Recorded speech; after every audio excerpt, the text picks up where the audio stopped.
Съществувам, а не живея. Нямам цел, нито мечти. Поглеждам в огледалото и не виждам себе си. Казвам си не, това не си ти. Нищо не като преди, къде изгубих себе си. С усмивка да не личи, а отвътре ме боли. Щом не мога да се спася, тогава какво ще ме спаси? Вярата, дали губя понякога, Боже прости.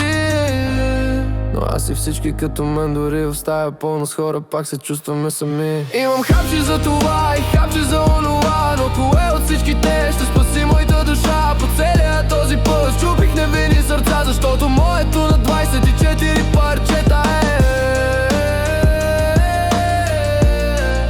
От всеки час деня, от всеки час деня.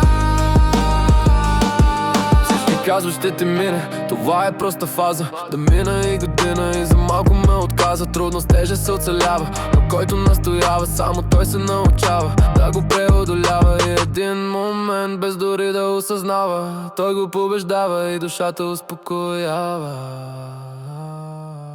Имам хапче за това и хапче за онова, но кое от всичките ще спаси моята душа? По целия този път щупих невинни сърца, защото моето на 24 парчета е.